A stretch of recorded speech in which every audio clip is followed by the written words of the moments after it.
Hello and welcome back to Read Becca. We're here for another chatty catch-up on everything I read and I'm currently reading and what's going on with my week.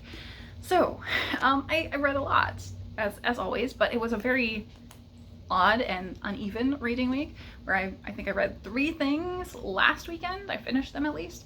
Then basically nothing through the week, and then I completely jump-started and read a ton this weekend. So I finished yet another book.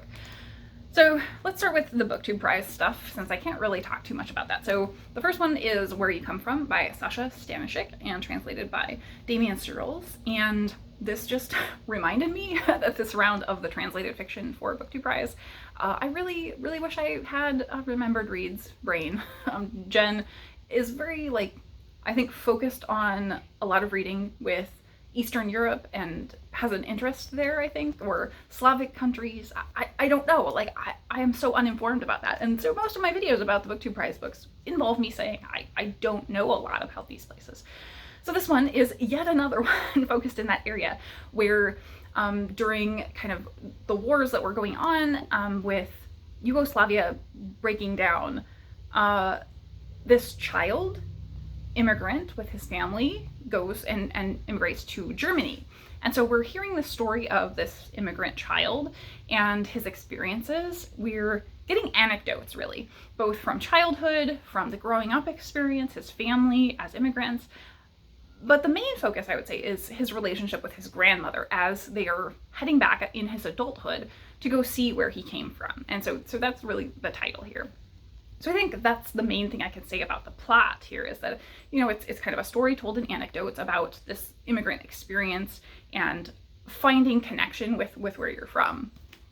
The other one that I read was also for Booktube prize here is Inseparable, and we won't hold this up too long because it's going to white everything out, by Simone de Beauvoir and translated by Sandra Smith. And that one is just a novella, so it's one of the shortest books that I had for this, and it's really just following a coming of age story between these 2 young women as they're going from kind of teen or preteen age into adulthood and understanding their place in the world. And so it's very brief and focused on this intense moment in their lives of a close relationship between them.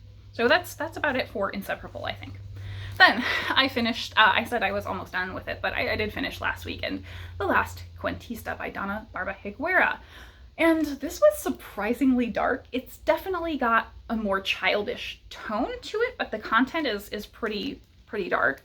I would say to the point that, sort of spoiler, I'm gonna keep it vague, the villains find the humans to be very disposable. They just treat them as completely like they can cast them off and their lives are useless. There's some definite genocide vibes, I would say. So that's really dark. So what this follows is kind of the end of the Earth, a generation ship taking off and leaving Earth, and we're following this young girl, Petra, who is determined to remain connected with Earth through stories, and she has this love of storytelling, and so that's the Cuentista is a storyteller. And so she's determined that through being asleep on this generation ship, she's going to kind of acquire knowledge and learn stories, and the kind of watcher on the ship decides to help her, and then that's great. And then on the other side of things, she wakes up and is the only one who really has a memory of what happened and what's going on. Nobody else seems to remember. And so this has really interesting themes that tie in so much with a lot of the things I've been reading this past month, with identity and the way that our history builds who we are. So there's with the memory loss, there is this, we need to have a value of our own history in order to prevent repeating it. The ways that makes us stronger to have memory and story. So certain things I didn't buy into, and that it's kind of common for memory loss sort of tropes where they act like people who didn't have their memory have no personality or curiosity as a result. And obviously they're going to still be individuals. And so there is, it leans hard into that loss of identity, loss of individuality as a result of not having your memory and your history. it also is a little bit inconsistent with that, because in many ways these people are struggling because they don't have their memory, and they don't really know what to do, and yet they've had all this information downloaded into them, and so they're these super duper experts. So they can remember speech and language and certain things, but not anything about their lives. And so some of it makes sense, some of it doesn't make sense. And somehow they're all speaking the same language, even though, you know, I presume they were not from the same place. But there's a suspension of disbelief definitely required for this, I would say. It is geared toward a much younger reader. There was one thing that I really liked, and that is the tie-in of character and relationship and family, and found family as well. So not necessarily just blood family, but the importance of our connectedness between people, and that connection is also part of our identity as well. So there was that really major theme of identity on this generationship journey. Now, I think there was some cool ecology to this that was very neat, because they're seeking out a new planet to live on, and there's a lot of sciencey elements that are not too explored, obviously, because it's for a young reader. I wish that had gone a little farther for me, but these people all have kind of specialized roles, and that's what makes them really useful, is that they have these kind of science and specialist skills. So a spoiler, I have to say that there's one massive plot hole. So I'll try to remember to put spoiler here, but this is the last thing I'm going to talk about for this particular book. The massive plot hole is that these villains that are treating humans as disposable want to make this planet that they might inhabit safe by wiping everything out. And so our main character here makes a big effort to destroy the poison that's going to be like aerosoled into the planet to kill everything off, right? However, it's made very clear that they can easily get more of this stuff or make more of this stuff, and their personality is such that there's just no way they're going to leave without doing this and wiping everything out. So they're not just going to go, oh, okay, those people are just down there and they're going to stay, no big deal. Like, that's not going to happen based on the characters that are here. So I didn't believe that whatsoever, even a little bit. They 100% would have been wiped out. So yeah, I didn't like that, but overall, I did like the book. It didn't blow me away as much as I expected, but I thought it was really good, really inventive. One of the inventive elements, actually, that I failed to mention that was early on, and I wish had been carried through more, is that at the beginning, at least, it starts by really providing both a scientific explanation for things and then the cultural mythology explanation for things. And so I think that was really cool how it was tying in both and showing like that there's a value to both, from the logic and rational understanding that people need, but also from the emotional understanding that people need of what's happening to them. So I thought that was very cool and pretty unique. Then what I didn't finish, so we'll come back to what I finished, but what I didn't finish is Elatsoe. This is reading very, very fast. However, this is entirely about like grief and death. And so I needed to set this aside. So I read through a ton of it. I think I probably can get through the rest in one sitting, but I don't know if I'm going to be able to pick this one up. So instead of that, what I read this morning, I read the entirety of Kaiju Preservation Society by John Scalzi. So I'm a little ahead for my new release-a-thon reading. I liked this so much. It was so fun. As I said, like, Scalzi works read pretty quickly as it is. Usually a 300 to 400 page book I can read of his in like 6 to 8 hours. This one is slim. It's under 300, well under 300 pages. And it took me maybe 3 hours to read. So I read it all, and I just devoured it. It's all about Jamie, who is working for like an Uber Eats when being laid off, and goes to do a last delivery and runs into someone that Jamie knew from a previous life from school, and is kind of offered a potential job. And because of the nerdery, like that nerd connection they have, this potential job seems like it might be a good fit. It's just grunt work, but for some reason they keep asking about like understanding of sci-fi or if acceptance of sci-fi. And so there's definitely like a fandom nod there at the beginning. It does not remain super heavy throughout. It's like little bits, but that's par for the course with Scalzi. And of course, Jamie shows up to this job and gets his job, and it turns out that the super secret, like potentially government job their friend has is KPS, is Kaiju Preservation Society, and it's in another dimension. So I think this was so fun, and I would put it in kind of the same category with like the Lady Astronaut books plus Jurassic Park maybe, because it's so compulsively readable and really like science forward. I don't know how to say that because it's very action packed. There's not a ton of like huge action. There's moments of action, but there's a lot of cool science. So you're learning about the biology of these kaiju, and you're learning about things like the symbiotic relationships between parasites and predators and the kaiju, and how things work in this whole world. So that's really what the plot is. That's the main arc is kind of uncovering and the wonder of discovery. And so we're following this new character who's just showing up and knows nothing, and it's just there to do grunt work basically and has no idea what's going to happen. So fun.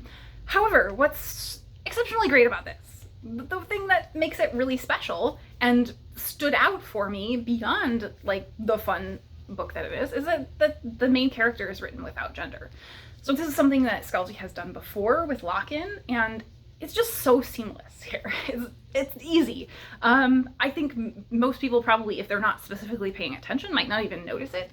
The fact that the character is never fully described, and it's written in first person. So Jamie is always either me or I to themselves, or you or Jamie when someone else is referring to them. So it's an easy self-insert, and it just shows how clear and simple this is for, authors who are struggling to get across non-binary or ungendered characters and really make it clunky.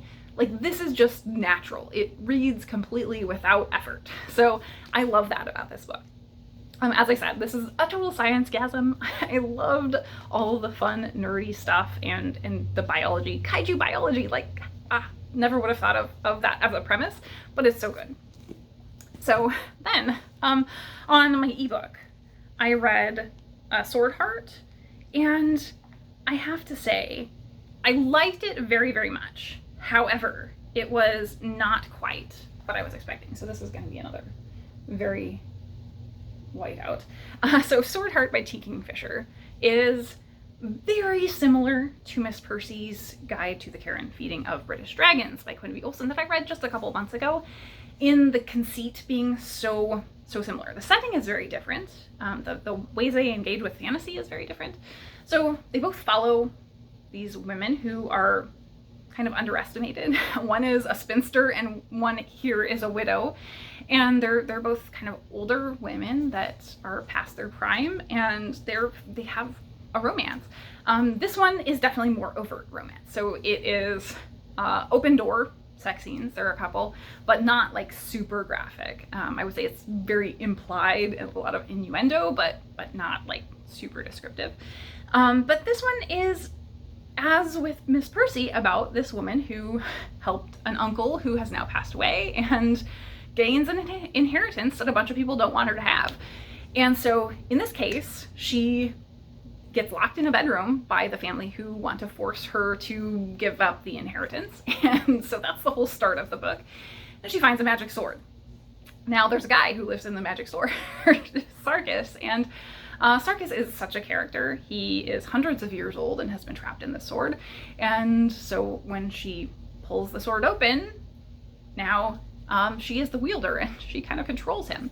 But of course they fall in love. That makes perfect sense. They also wind up on this wild journey to get away and seek help with the issue of her inheritance and try to get her family off her back. And of course they have hijinks on the way.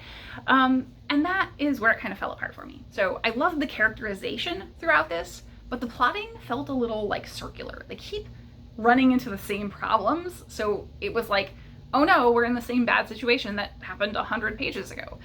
So in this case, I enjoyed everything about the characters, and like the relationships between the characters were great, but the plotting was just not as strong as Miss Percy, where it felt like there was a constant forward movement of the plot. This one, as I said, felt a little circular, so I kept like mentally comparing them and being like, As well, I like the romance in Miss Percy a lot better.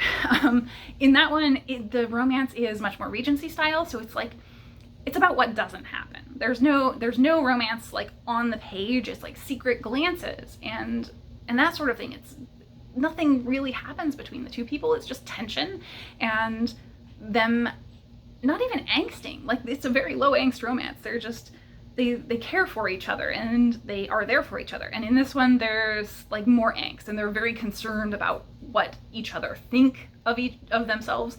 They're very worried about screwing up, and so I wanted less angst. So I enjoyed this very much, but yeah, I couldn't help but like think, oh man, Miss Percy was just a little bit better of a book in a very, very similar conceit. So I think that's all my books for now. However, as I said, I read a ton. So I got started on Son of Eagle Friend, which is actually a reread for me. It's this big epic high fantasy. This is the third book in a series, and I have been beta reading the whole series. So book 4 is getting ready to come out, and I was supposed to get it in April to start the beta read, and it kept getting pushed back. So surprise to me, thinking I had freed up my plans a little bit because of Booktube Prize, possibly me not needing to read as many books for this next round. Yeah, so now I have a beta read that just came in yesterday. So I'm trying to read book 3, reread book 3 before I go into beta reading book 4. And I think I need to have that done pretty quick, but not terribly. I literally read half of book 3 today at the gym this morning, so it's very short. It's, as I said, very traditional high epic fantasy, so it's a pretty easy read. And since I'm not actually beta reading it, I'm just very much like trying to read through it and have jog my memory about it. So I think that's it for reading. I've got so many books going. Hopefully, as I said, I really needed like a brain break, and that's why I picked up Kaiju Preservation Society this morning. Life has been very heavy, so I'm hoping that momentum has gotten me going and I can carry that through this week, because things have been a little difficult. So getting into kind of my week, I will say a lot of this is sad stuff and difficult pet stuff. So if you're not here for kind of negative things, jump to the next section. I will have the timestamps down below to jump. But it is all sad, difficult stuff with animals. So, firstly, last Sunday I was so tired I couldn't focus to read. I think I read like 20 pages of a book in about 4 hours and finally just gave up on reading. My brain was not here. I was so stressed out and tired, and my energy level is incredibly low. However, as we get through the week, you'll see why. So Monday, I'm pretty sure it was Monday. The days are all blurring together at this point. Monday overnight to Tuesday, Coco, my foster cat, was doing really, really poorly. He was vomiting all night long. So I did not sleep all night Monday to Tuesday, and it was miserable, like to the point, this is gross, but like he projectile vomited on me in bed. So it was stripping the bed, getting everything, off of myself and cleaned up, and then, getting back to bed and constantly being up and down, cleaning up after him. So that was Monday overnight. Tuesday, it just continued getting worse. And he's been through being really sick before. So it was like not anything where, we're going to go to the vet because of his condition. And then by Tuesday night, things were really, really bad. Like he was visibly floppy. He was like just limp when you would pick him up. And so I basically didn't sleep again Tuesday overnight to Wednesday. I was up pretty much the whole night, like with my hand on him or around him, because I thought he was probably going to pass away. However, he did kind of stabilize and rally Tuesday morning. We got him fluids and got some food into him that he actually kept down for once. And so he has bounced back. He's not at 100%. He's still shaky and kind of limp. And so he's doing okay. And that's about, what we can expect, I think. So he has chronic kidney disease and is is on hospice at this point. So as a result of that, and all going through that overnight, it was, you know, I had to reach out to the shelter and kind of say, hey, here's what's going on. He's doing better this morning, but here's all the things that happened. Like, what do you want me to do at this point? Is there anything I should be doing? And so that was finally having the end of life discussion about him. Like, okay, here are the things, the list of things. If this happens, like, you just need to keep him safe and at home and keep him comfortable. And then if these other couple things happen, that's when we'll, you know, want to get him to a vet. And that will be, you know, his last trip to the vet. So it's basically, if he is at the point of going to the vet, it's going to be the end of his life. So, yeah, so that was hard. We've had vague conversations up till now. I've known for almost 2 years now that's the situation, but we hadn't had to actually talk through the technicalities of what we're gonna do. So that was definitely really hard to talk through. So as all of that was happening, my area was getting flash flooded. So overnight, Monday to Tuesday, again, I think Tuesday and then Thursday we got flash floods.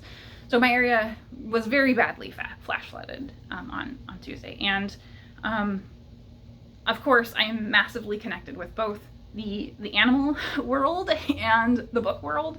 And it was just horrible to see. There were massive impacts, really, really awful.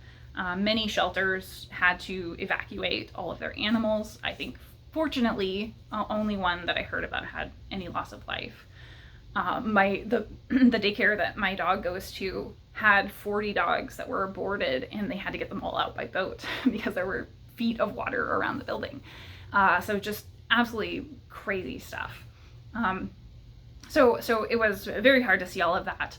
The shelter that I foster for, I was having like this emotional conflict because they were trying to get all of their fosters out. They were not badly impacted by the flooding, but because so many people are, they were trying to get adoptable animals into foster homes so that they could house animals that were pets or from other shelters that had been flooded that just needed to be temporarily housed while all of the flooding recedes.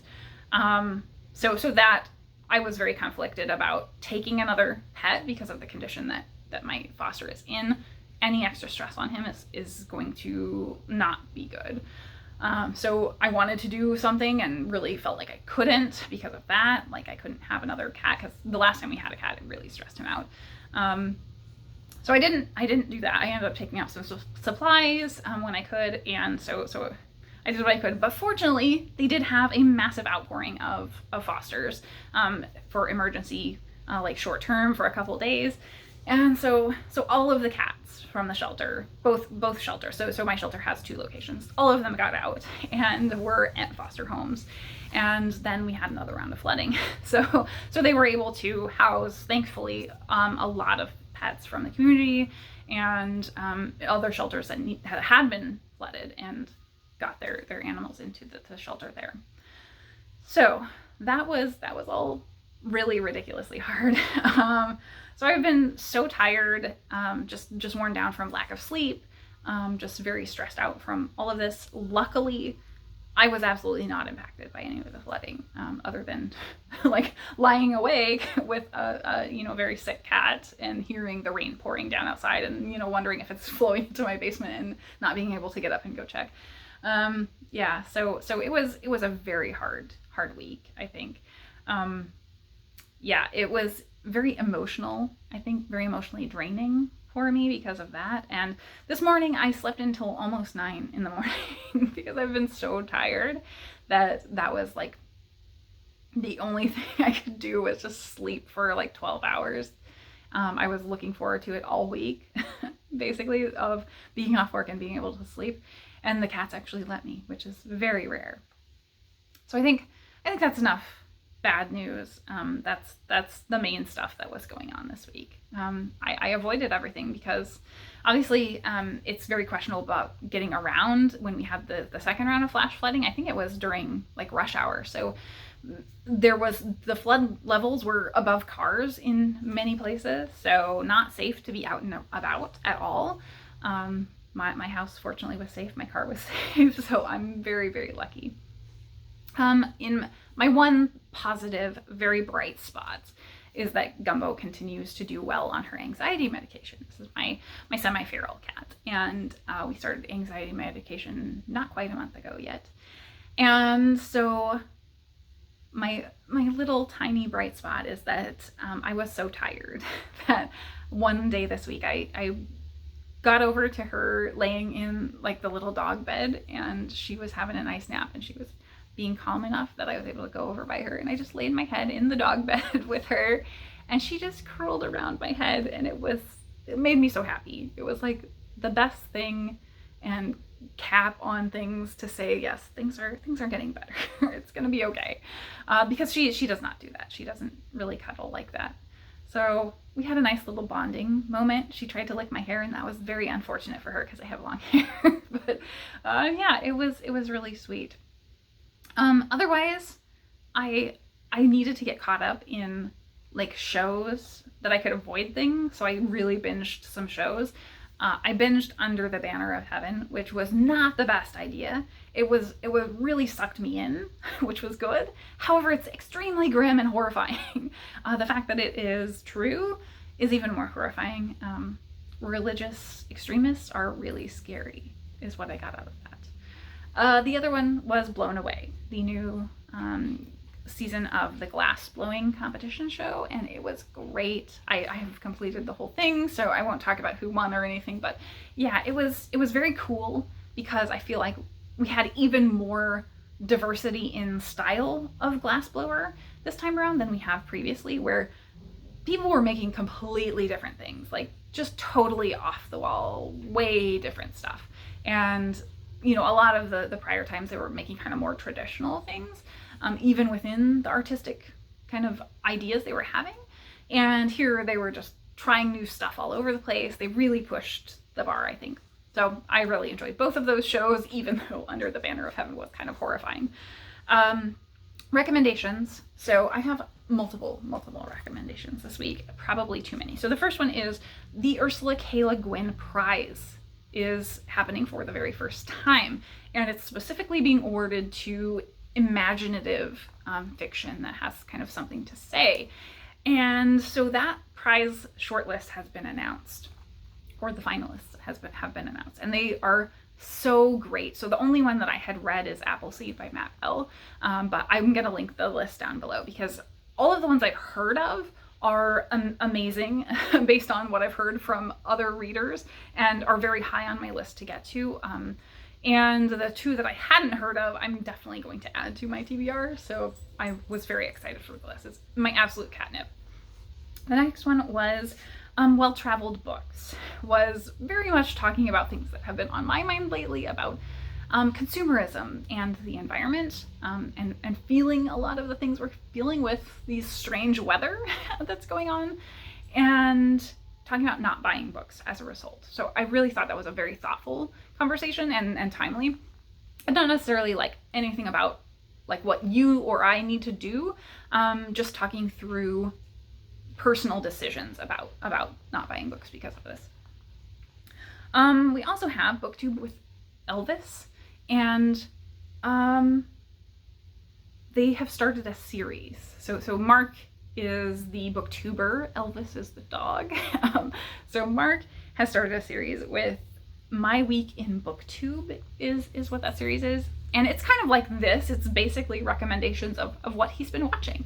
And I really enjoy that. It's just a glimpse into the videos that Mark has been enjoying. And I always get a good time out of that because that's a great way to find new channels. Not that I need to, but it's fun to see what other people are subscribed to if I'm not caught up, or what I need to jump to if I've been missing things. So that's been really fun. Then we have Anne with a Book. I love her analysis on The New Persuasion, and she titled it, They Did Anne Dirty. So I haven't watched The New Persuasion yet. I don't know if I want to. It'll probably be like I have a couple drinks and then go watch it and heckle it, I'm sure, based on everything I've heard, it's not good. So this was a breakdown of it's really not good, and here's why.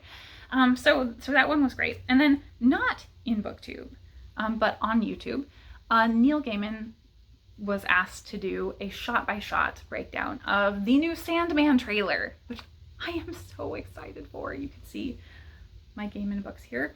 Yeah, I'm really excited about it. It's coming in just a few days.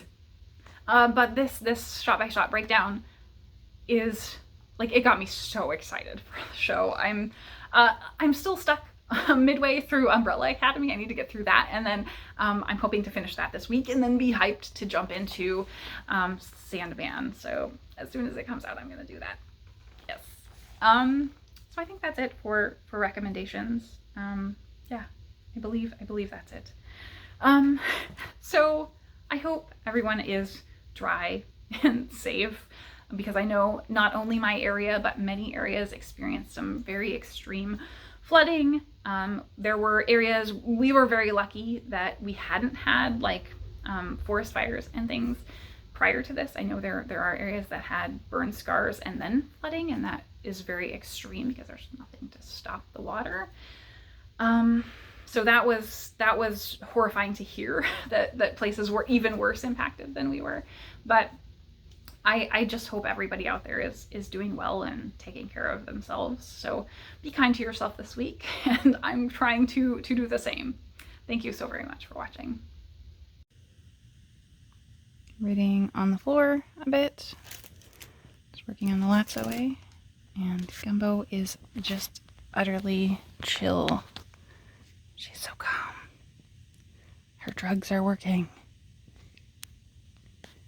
Gumbo, you asleep? Taking a nap in there?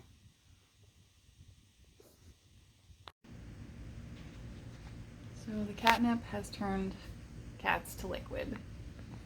Coco, I can hear you breathing over here. Hey, buddy. Flopped. 100% nip flop.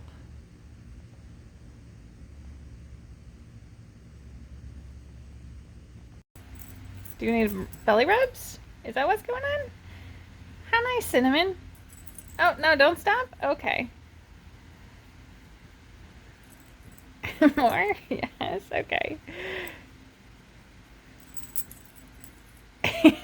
You're so needy. You're the neediest doggo. What are you doing? And final one for this.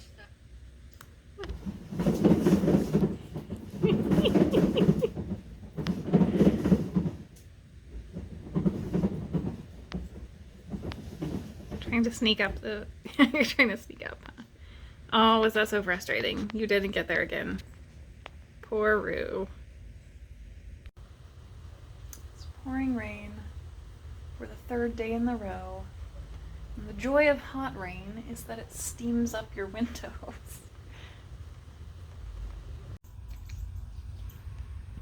Are you singing to that bird?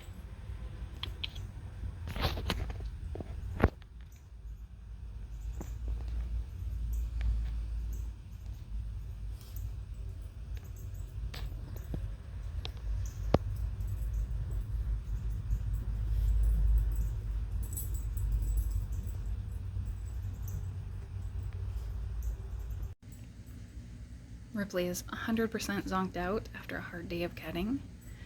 I guess this is my note to not continue reading in the chair and get some work done.